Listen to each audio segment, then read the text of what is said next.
Welcome, everyone. I hope everyone can hear me okay. So we're getting ready to start our second webinar of our World Interfaith Harmony Week webinar series. I want to share the greetings on behalf of the Parliament, and of course, thank you for joining us today.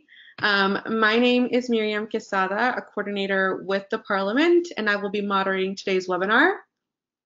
And I am joined by my colleague Madeline Averill, who will be monitoring the question and answer section later on in this webinar. I have two quick announcements before we begin. Much like our last webinar, if you were able to join us, we will be recording this webinar, and the webinar will be published as a resource by the Parliament and by our team for future use. Second, like I mentioned earlier, we will have a Q&A section after the presentation. You should be able to submit the questions through our GoToWebinar system, but if you are having any issues, please feel free to email me. My email is Miriam, M-I-R-I-A-M, @parliamentofreligions.org. For today's webinar, we are joined by the organizers of the 2018 first place winners of the World Interfaith Harmony Week Prize. In 2018, the Interfaith Centre of Melbourne won first place for their event titled Who and Where We Are in a Changing World. Reverend Helen Summers, the founder and director of the Interfaith Centre of Melbourne, joins us today along with Swami Sunishthananda from the Vedanta Centre of Melbourne and Rabbi Jonathan Keren-Black from the Australian Religious Response to Climate Change. Please join me in welcoming Reverend Helen Summers and the co-presenters. Welcome everyone, and greetings of peace from the Interfaith Centre of Melbourne. We wish to thank the Parliament of the World's Religions for this wonderful opportunity to share with you the inspiration for and the background to our 2018 World Interfaith Harmony Week event, which resulted in winning first place of the King Abdullah World Interfaith Harmony Week Prize. Since the UN General Assembly adopted His Majesty King Abdullah II of Jordan's proposal of a World Interfaith Harmony Week in 2010, our centre began creating an event each year, beginning with a luncheon or morning tea for religious and spiritual leaders to meet each other, many of whom had not met previously. 3 or 4 leaders would speak on a current theme. And we stressed that we were not attempting to water down religions, but to acknowledge the basic principles that people of all beliefs and goodwill can agree upon: love of God or love of the good and love of the neighbour. And where we had differences in belief, we listened to each other with respect. Over the past 8 years, our centre has made many connections with religious and spiritual communities and their leaders, building relationships that endure. And each year a different theme or type of event would be created. And then in 2013, when the King Abdullah World Interfaith Harmony Week Prize was announced, we registered each year for the prize. And while we didn't think we would win the prize, we saw that the beneficial results were not often in the media, but many thousands of people around the world had the opportunity of viewing our interfaith event, along with all the others who registered. And so that event was no longer for one day only, but it was for many days as long as people looked at the website. We never know who would be touched by a word, a phrase, or by the presence of the religious or spiritual leader who was speaking. On March the 27th last year, when I received an email with the subject line, King Abdullah II World Interfaith Harmony Week 2018 Prize, I thought to myself, I wonder who won it this year. When I opened the email, I was amazed. The Interfaith Centre of Melbourne had won first prize. Let me share with you some of the background to our prize-winning event. Initially, one member's interest in cosmology and how that related to creation stories from many religious and spiritual traditions started the process of creating the event. How do creation stories give meaning to life when there are so many local and global issues around us that we can feel overwhelmed? There were many local issues in our state of Victoria, even though our state is known as the most successful multicultural state in Australia. There were attacks on civilians, rising Islamophobia and anti-Semitism, racism, stereotyping of the South Sudanese community, poor Aboriginal health, lack of knowledge and appreciation of Aboriginal history and culture, plus the daily news programs showing violence, disease and disasters around the world. All of these issues can make us feel overwhelmed. Environmental issues concern many Australians. And these issues raise questions about the meaning of life, about love of God and love of the neighbour, or love of the good and love of the neighbour. And so the title of our event became, Who and Where Are We in a Changing World? Faith leaders speak on creation stories and the meaning of life in our universe. 7 faith leaders were invited to speak about their creation stories from their traditions and were free to draw from the literal, moral, symbolic and spiritual levels of understanding. They were asked to put forward practical ways in which we can experience more meaning in our lives and love of the neighbour. In extending invitations to the faith leaders, we thought of leaders who would be spokespeople for some of the local and global issues, and started first with the leader from the oldest continuous living culture on the planet, the Aboriginal peoples of Australia. Wurundjeri senior woman, Auntie Joy Wandon Murphy, spoke about Aboriginal spirituality. We invited a South Sudanese Australian priest from the Christian tradition, an Islamic imam who is interested in cosmology, a Jewish rabbi who speaks up for environmental issues, a Swami from the Hindu Vedanta tradition, which has a long tradition of interfaith harmony, a Sikh community leader, and a Buddhist monk.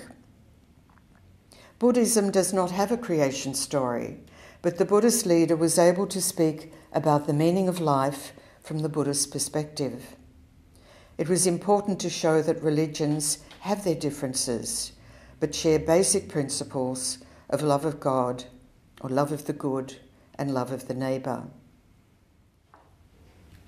I'm very pleased to have with me today 2 of our religious leaders who were in our prize-winning event, Swami Sunishthananda from the Vedanta Centre of Melbourne and Rabbi Jonathan Keren-Black from the Australian Religious Response to Climate Change, where he is a board member. So let me begin with you, Swamiji. I'd like to ask you if you'd like to share what the topic of the event meant to you from the Vedanta tradition. Yeah. The topic was really very interesting. In Vedanta, we believe that all religions are true not because that they are speaking of the same truth. They're speaking of the same truth from various perspectives, and that actually creates the apparent difference.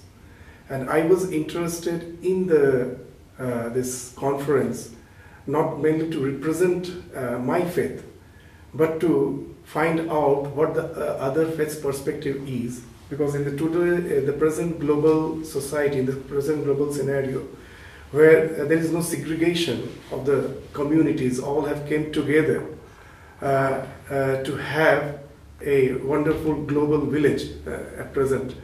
And there, though we are all physically in proximity to each other, but because of the difference of the languages, and that also is because of the perspective which we have, there is some apparent confusion. So it's a time where all the faith leaders meet and try to understand each other so that they can go back to their own communities and enlighten them that it's actually the perspective which makes the difference.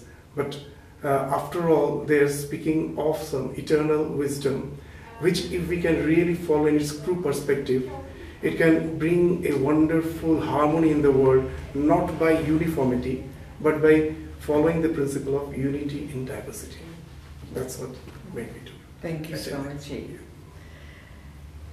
And Rabbi, what drew you to this particular topic? What inspired you to speak about? So I was very pleased to come along and participate in this activity, Helen, in part because I want to take every opportunity to demonstrate interfaith cooperation and activities, because it seems to me that it's so important today. Too many people around the world use faith and religion as an opportunity to bash each other, for one-upmanship, to say they have the truth, so everybody else is wrong, and they're doing the right thing. And I think religion is getting an increasingly bad rap, really, because of that approach, when it's quite clear to me that really religion is about trying to make a better world. All religions are seeking to make a better world for the future. And as we just heard, everybody has different approaches. We see things through different stories, different histories, but the bottom of a religious faith seems to me always to be to make a better world for every part of the world, for not only humans across the world, but also for the animals, for nature, for the future. And in contemporary terms, we call that sustainability. And so that's my key concern. As you mentioned, I'm on the Australian Religious Response to Climate Change Board, because it seems to me that if we don't stand up as people of faith to say we have a responsibility to look after our world, to keep it in good condition, to avoid pollution, to avoid increasing emissions, to turn away from the materialism, the consumerism, which is rapidly using up and destroying the future, the chances for the future, the chances for our children and our children's children, then all of the other things become less and less relevant if there's no future. So basically, I was very pleased to have the opportunity to speak, and what I want to say is religion offers richness to the world in terms of the diversity, the different stories, but it also offers a model of cooperation, of respect for difference and diversity, but most importantly, religion offers a vision for a future, a long-term vision for the future. And I've come to realize, I think, that politics is often very short-term, or at least fairly short-term. Politicians seem to often only interested in the next election, getting re-elected. I hear less and less of the long-term vision for the world.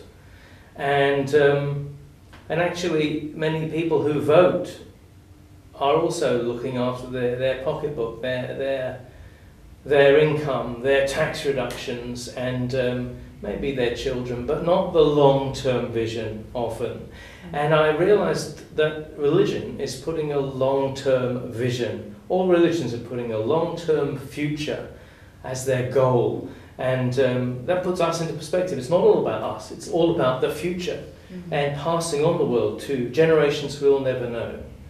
So really, I would suggest that religion is an antidote to short-term politics. And that's the message that I am working on and I want to put across. Oh, thank you. And Swamiji, when we think about that first Parliament of the World's Religions back in 1893 on September the 11th, and Swami Vivekananda, who spoke there, we might say that that event in Chicago was perhaps the beginning of the modern interfaith movement. And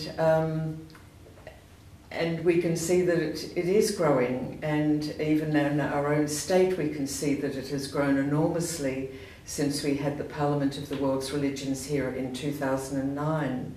And I wondered if you'd like to say any more about Swami Vivekananda and his vision of interfaith. Yeah.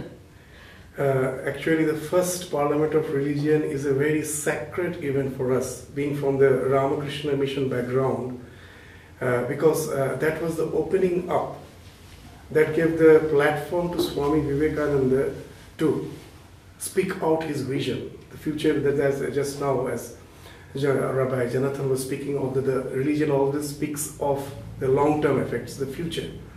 And really Swami Vivekananda saw the future. With when he got the platform there, he saw the future. Even the first 7 minutes lecture, if you see, he's actually speaking of that future, the future world where we have to have some harmony among the people, as I was indicating in the previously, is not through uniformity.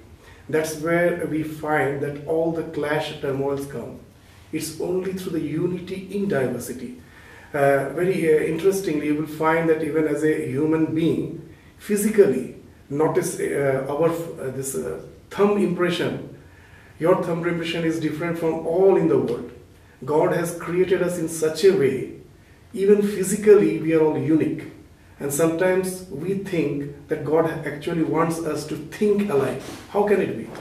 If we are so different physically, God has made us so differently, most probably even in the field of religion, we all have our unique way to relate to the ultimate truth. And God has made us that way.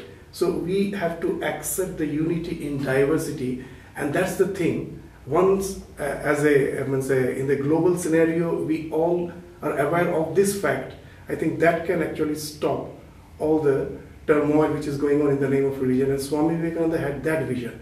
Actually, he proclaimed much later, I will be the happiest person that day, when each and every man has his own religion.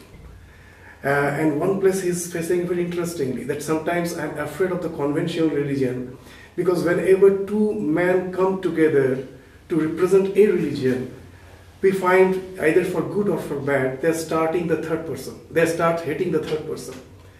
That whenever two men forms a particular faith, they start hating the third person. And that's the thing which we have to be aware of. In the world, we have to recognize that each and everyone has his own way to relate to the divine. And that way, I will be the happiest person when the world can say that yes, each and every man has his own religion. There is not only 2 or 3 religions. There are millions of religions. As many human beings are there, so many religions are there, and it is well accepted now. We can stay with it. So that's the thing which the future Swamiji is having the vision from the first parliament. And in each and every year when we are having this parliament of religion, we feel that vision is being reinforced again and again. A day is coming in the very near future where the world is bound to be enlightened if it has to sustain itself. As just now our Rabbi Jonathan was saying, that it is a question of sustainability. Yes, if we have to sustain ourselves, that's the only way out. And that's our great hope, that this Parliament of Religion is there for reinforcing that idea. It is through that awareness actually where we are going to have a sustainable world. It's not through the material advancement. It's actually the awareness, proper awareness, which speaks of real sustainability.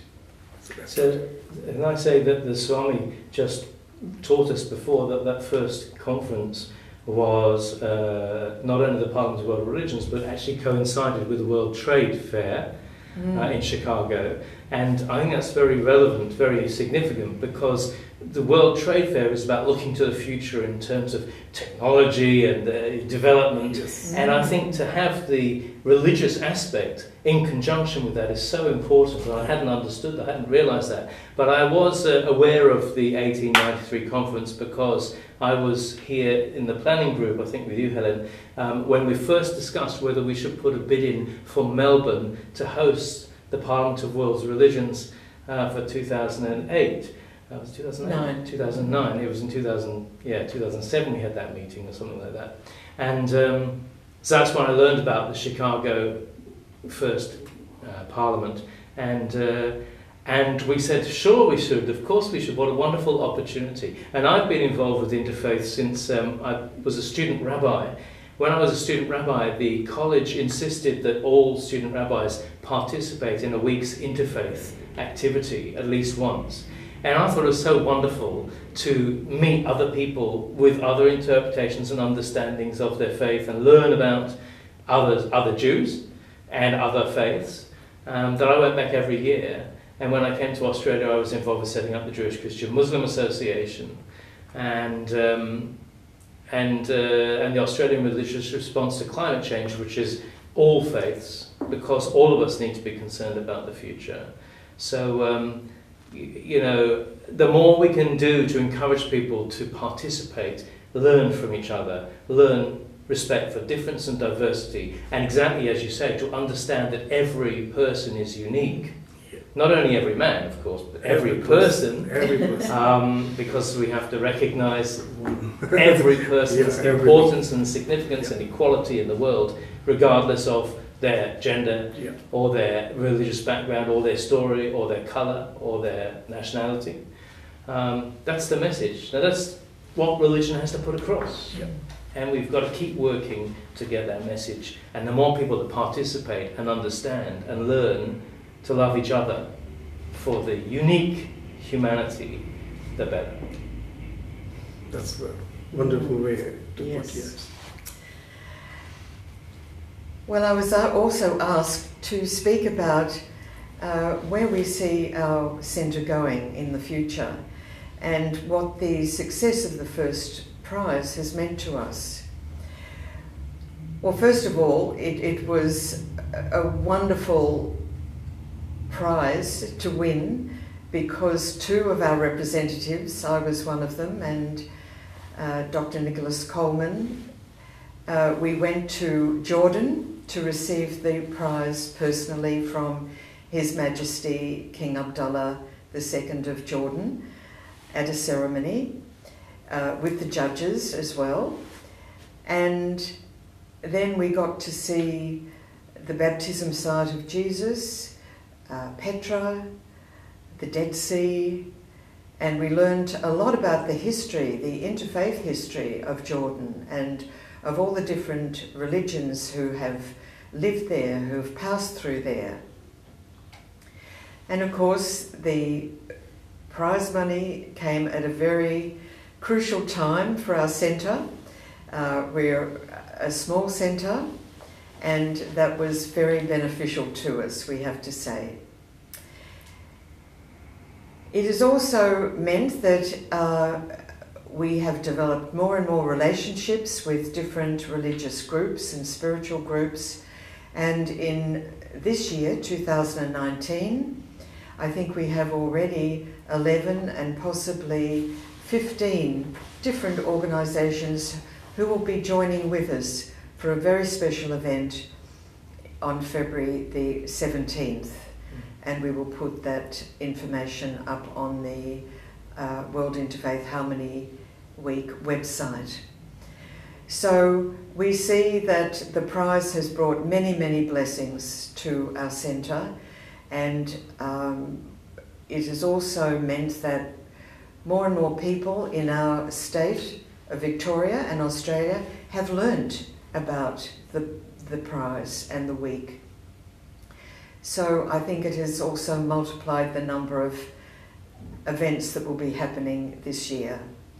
So I thank the organisers of the World Interfaith Harmony Week Prize and the Parliament of the World's Religions for giving us this opportunity to share with you what the World Interfaith Harmony Week has meant for us. So thank you very much.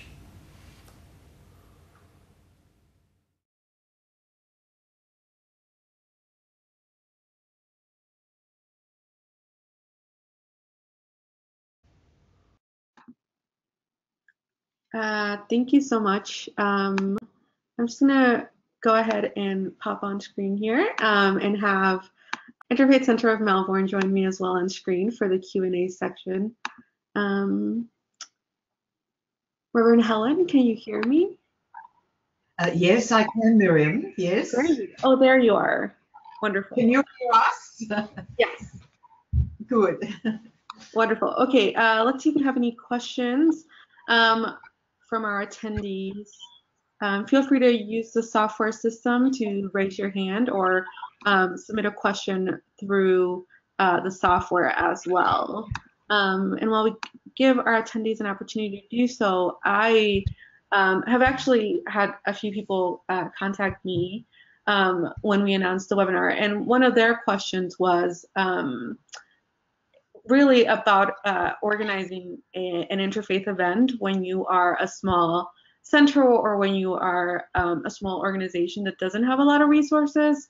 So I know you mentioned in the presentation that the prize was a great kind of influx for your organization and to help in your work. But I'm wondering what your experience has been running an interfaith center before the prize, and if you have any advice for other organizers in terms of event organizing with limited budgets and just generally running a small interfaith organization.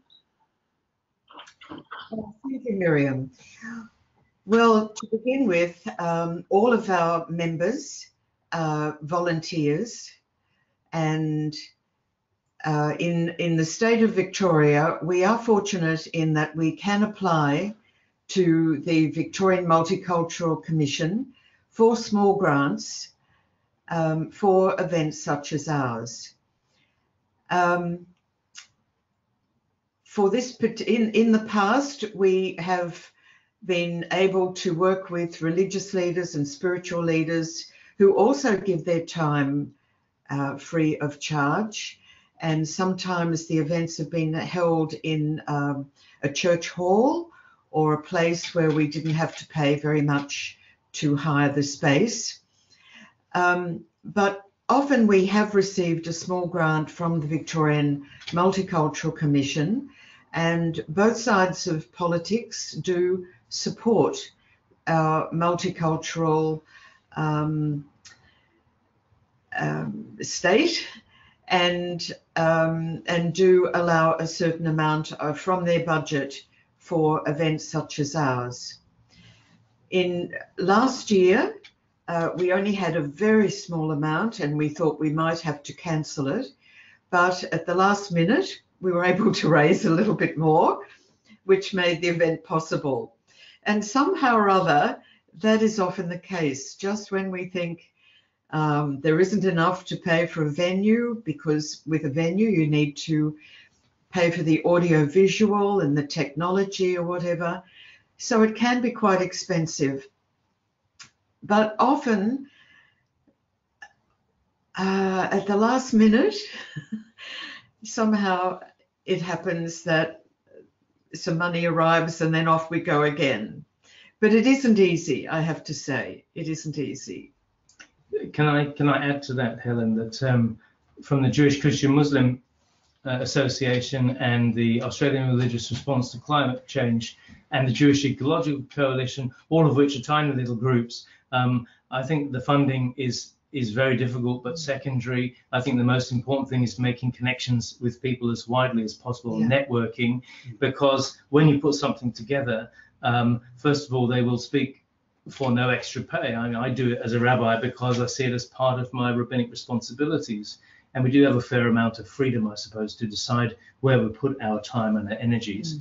And the synagogue's available if we want to host events without charging, and we've got the audio-visual facilities. So religious centres do have those facilities frequently available. So the cost is not, in my opinion, the most crucial.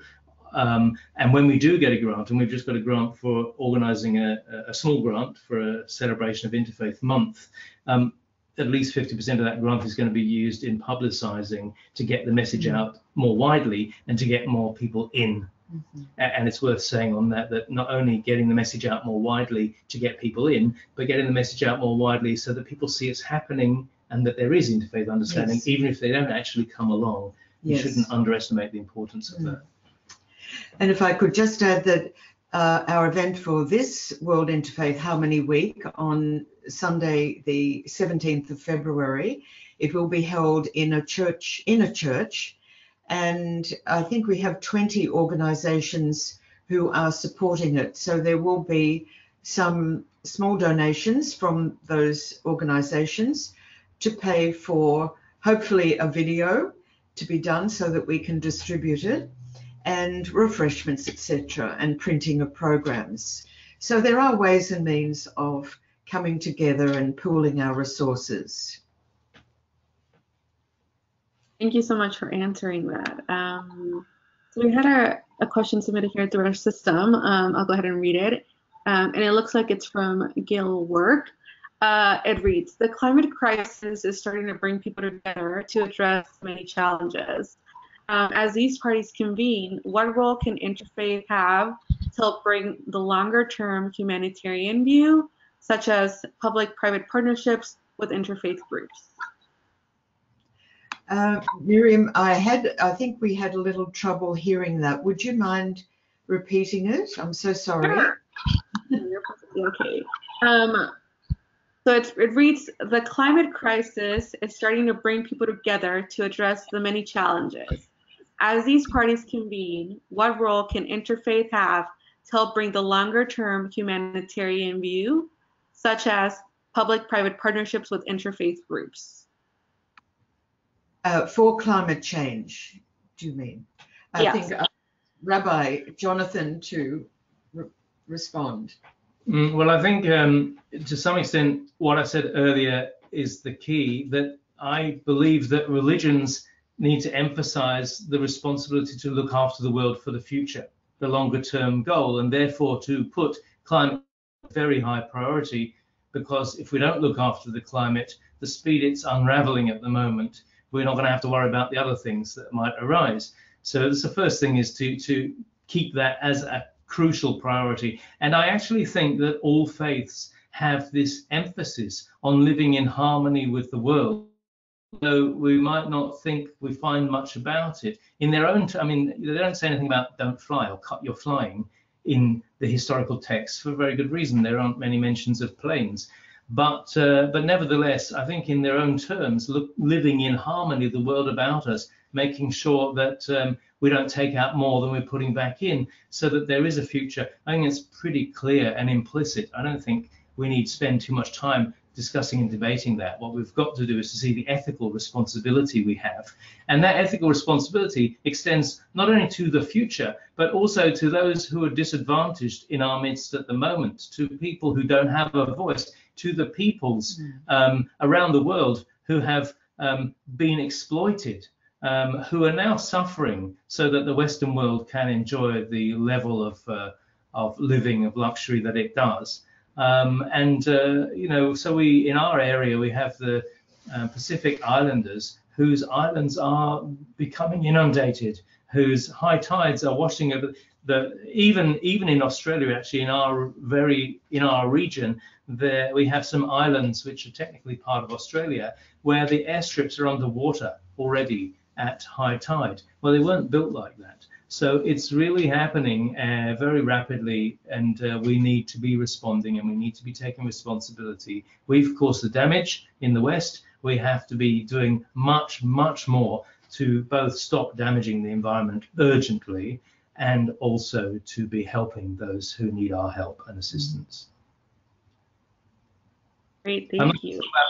Public-private partnerships. I'm not sure in your context or in the context of the question quite what that means.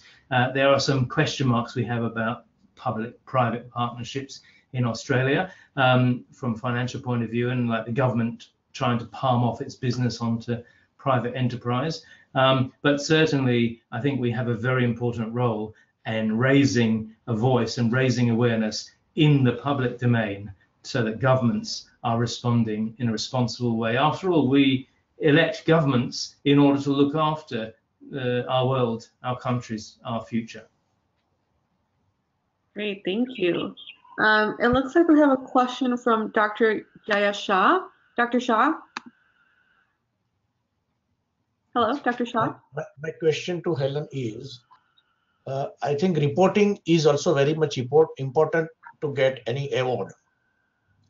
So can you guide me about how you have prepared your report for Interfaith Harmony Week Award?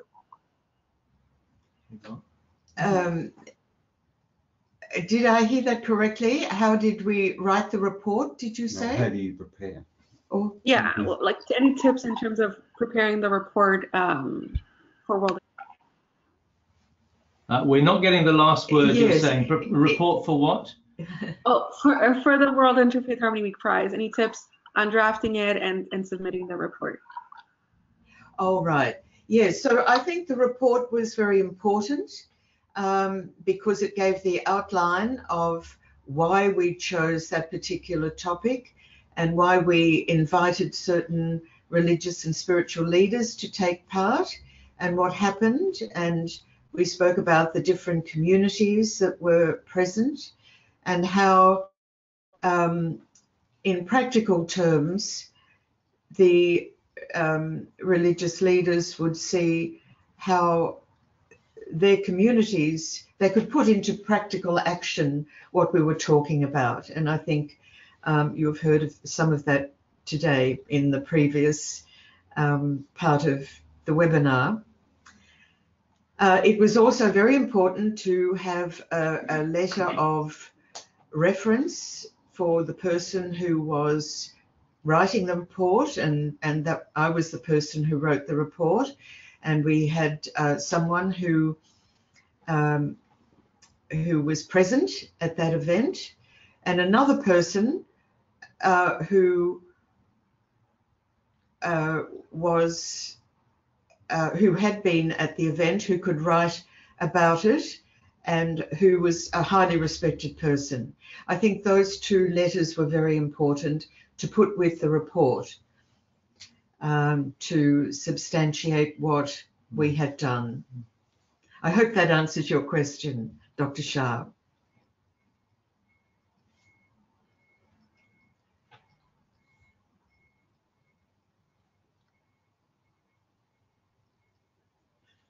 You're muted.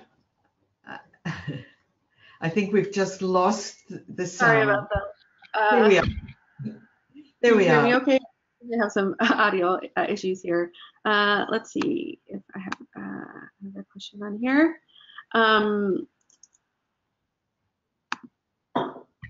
So I think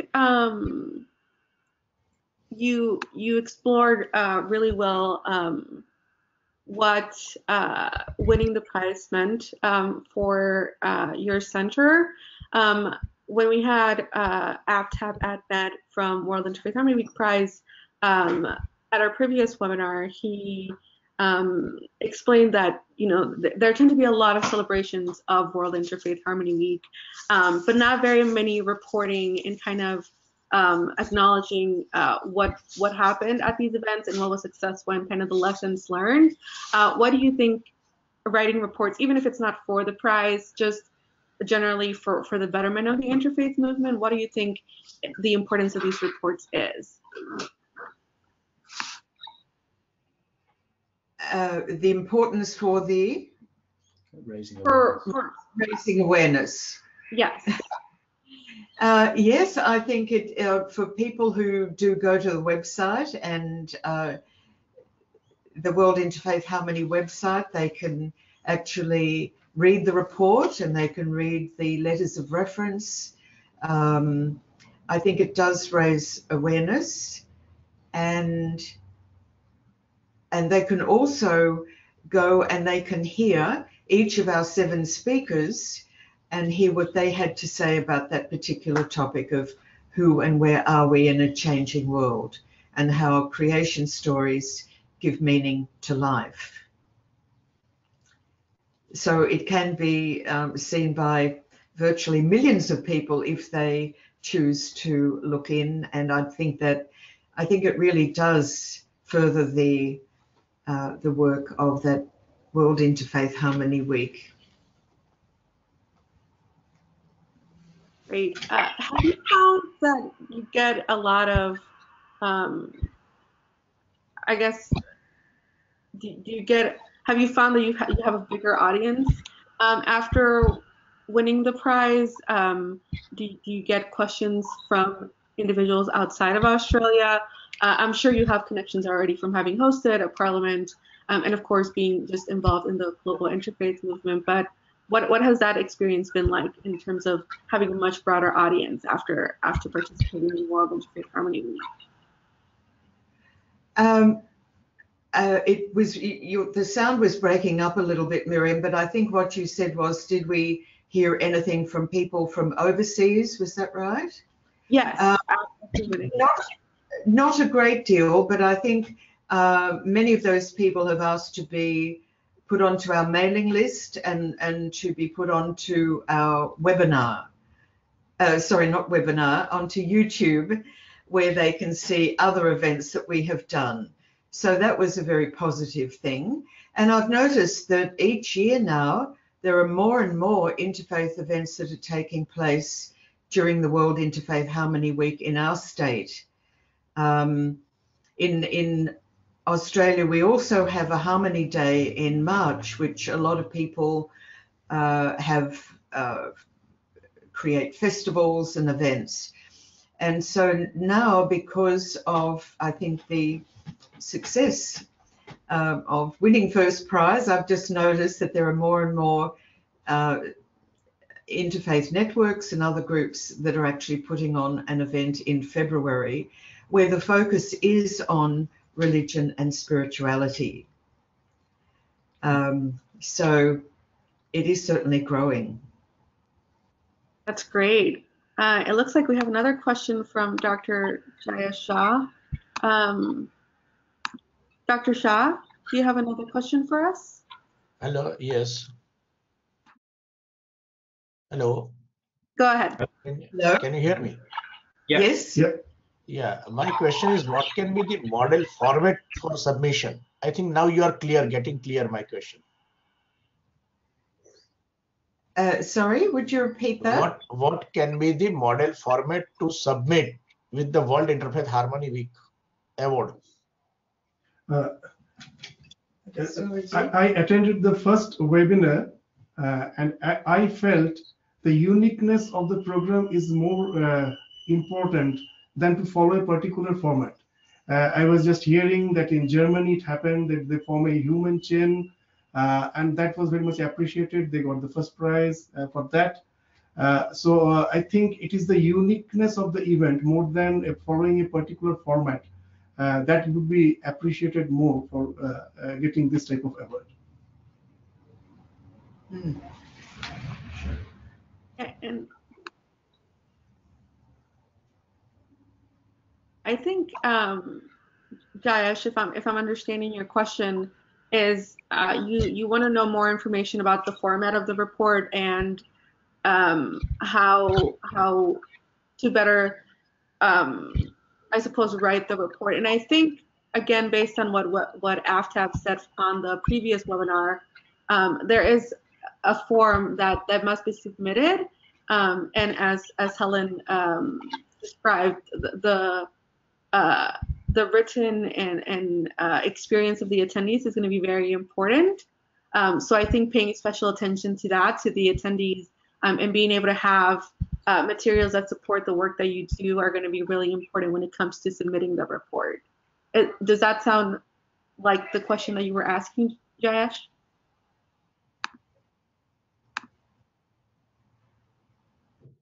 Okay. Jayesh? Sure. Okay. I had attended last seminar. Great. Last week. And could I just add that if you do go to the website for the World Interfaith Harmony Week, you can then have a look at the reports that were sent in by the second prize winner, or the winner of the second prize from Indonesia last year, and also the third prize winner from Interfaith Glasgow. And so you could have a look at the different ways in which people write reports, because there is a diversity there as well. Didn't we get people to respond after the event? Didn't you have them filling in something, or smiley faces or stickers or something? Oh yes, we did. we did get some feedback after our event. Immediately it was over. And I'm sure that we put in, I should have read it before I came on today, but I'm sure we put in some of that feedback into our report as well. Great. Let's see if we have any questions on. Yes. We've got a picture here. we've got some show and tell, and this one is Swami Vivekananda from Chicago, 1893, 11th of September, and then of course for first prize there was this beautiful certificate which the Interfaith Centre of Melbourne received. Beautiful certificate, all beautifully mounted here. And then a beautiful gold medal for first prize. And it is inscribed. Why are you wearing it? It is subscribed on one side in English and on the other side in Arabic. And that is very special. And we have shared this medal amongst our members when we have an event. We take turns in wearing it. That's wonderful. But it is a wonderful prize to actually to receive, whether it's first, second, or third, to be given the opportunity to go to Jordan and to learn more about that wonderful country that is right in the middle there of the Middle East, and which is at peace with its neighbours and is doing so much good in the world. And Syrian refugees. Yes, and so many refugees, more than anybody else is taken in the world. Great. I think I have one final question if none of our attendees have any additional ones. And I think it's just, oh, yes? Mary, I have a question as well. If you can ask yours first, I can finish with mine if you want. Sure. So my question is, were people aware of World Interfaith Harmony Week? And I'm sure you've been celebrating it for a few years, but was your community in Australia generally aware of World Interfaith Harmony Week before you started celebrating it, or did it kind of come as a new idea to the panelists and the presenters and just your community at large? I suppose in our state of Victoria, the oldest interfaith network was founded about 30 years ago, I think, or 25 years ago, in one of the suburbs of Melbourne, where religious leaders would meet, I think it was then once a month, at a council meeting and offer a prayer from their traditions. And they started to hold events. And then there was the Council for Christians and Jews, which started probably about 25 years ago, maybe, or more. It was a very long way, but a long way. Specifically asking about the week, the Interfaith Week. But the Interfaith Week, I think our centre was the first to hold an event. That was in 2011. And we invited the key religious and spiritual leaders to a luncheon in Queen's Hall, Parliament House. And we invited the Governor of Victoria to launch it, to open it. And we asked Prince Ghazi bin Mohammed, from the envoy to His Majesty King Abdullah II, for a letter which the Governor read out at that luncheon. So it meant that we started to distribute that information amongst the leaders of different faiths and spiritualities in our state. And I think that was a very positive move. And many of those religious leaders hadn't met each other before. So it was a way to start networking amongst them. And since the Parliament of the World's Religions, that gave a great boost to the whole of the interfaith work in Australia. But certainly for the United Nations World Interfaith Harmony Week, it really did start in 2011 with the key religious leaders.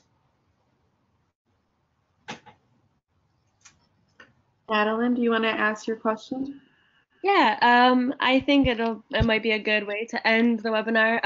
So if you could give one piece of advice to an interfaith organizer that's looking to host an event, whether the advice is about, how to engage an audience, or how to reach out to people who haven't heard about interfaith, or even engaging the people within interfaith, what kind of advice would you give them? Like one piece of advice, I should say. One, well, I was going to say two. Two is good too. One way is through arts and culture, because you can bring people together from different faiths and no faith, people who've never mixed before, through arts and culture. And one of the earliest events we created was on the Golden Age of Spain, when pre-1492, when the three Abrahamic faiths lived in relative harmony in Andalusia in Spain, what we now call Spain. And so we had the story of those 700 years, which was the narrator was a well-known Australian actor at the time, Charles Bud Tingwell. And we had the music of the three traditions and the poetry of the three traditions. We had students from a Jewish school who read the poetry in Hebrew, and some students from a Muslim school, Islamic school, and they read the poetry in Arabic. And this was poetry from the 11th, 12th century, and they were so thrilled. And then we had actors and actresses who read the poetry in English to bring it alive for the whole audience who didn't speak those languages. So you can do a lot through arts and culture. And we had the Rumi Concert with Coleman Barks, who is the best known translator of Rumi in the Western world. And I think we had 700 people who came to that, and many people who were not at all religious or spiritual, but they gained so much spiritually from hearing that beautiful poetry. So that's one way. And the other way is to look at, well, what is needed? What are the issues in your community that you need to focus on? And how can you bring people of different faiths and no faith together to respond to that particular need? And our particular need next Sunday at our event for the World Interfaith Harmony Week will be on listening to the statement from the heart, which was written by over 250 leaders of the world's oldest living, continuous living culture, the Australian Aboriginal people. And they wrote this statement together at Uluru back in 2017. And now it is up to all of us who enjoy living in this wonderful country of Australia, which has so many benefits, to listen to the statement from the heart and to support our sisters and brothers, the Aboriginal people of Australia, who need to be heard in our Constitution. They are the first Australians. So that is what we will be doing next Sunday, the 17th of February. Swami? Yeah. So we are also joining in it. Yeah. Yes. So it's a prime time where we can just hear to what the others have to say, the original, the dwellers of this land has to say, so that we can really understand that nowadays there's a need for empathy. It's not the patronizing, and that's the way of multiculturalism. It's actually more speaks of empathizing. I have to open my shoes, I have to wear other shoes and find out where it really pinches. And I think this is a wonderful way of really finding out what they have to say so that we can understand them from their background. That's very important. And I think I would say something similar from a different starting point. So I'm different to you, and we're all different. And I would say that there are many people out there who are looking for something in their life more than just the material, the going to work, the having children, and we're very lucky in if we already have a faith tradition to have some inner strength and hope and faith, and a goal for our lives and for the world. And we find when we meet in interfaith that we all have something which is inside us, and we want to share and invite people in to share it and experience it through, whether it's through culture or study or singing together or listening to each other and learning from each other. We do have a lot to share, and there are a lot of people who are looking for that special spirit, that special flame, which is too difficult to find in today's world, I think. Well, thank you so much for sharing and for joining us. Reverend Summer, Swami Sunishthananda, and Rabbi Jonathan Keren-Black, on behalf of the attendees and of course the Parliament, thank you for taking time out of your schedule to join us and participating in the Parliament's webinar series. We are at 2 p.m. Australia time, 9 p.m. Chicago time, and we are at this point closing the webinar. Thank you to our attendees. Again, thank you to our presenters, and of course to the Interfaith Centre of Melbourne. And I just want to do a quick announcement of our next webinar, which is taking place on Wednesday, the 20th of this month. And we are having Reverend Michelle Sting from Toronto joining us. So thank you to, again, our attendees, and we hope you enjoy this webinar. Thank you. Thank you very much. Thank you.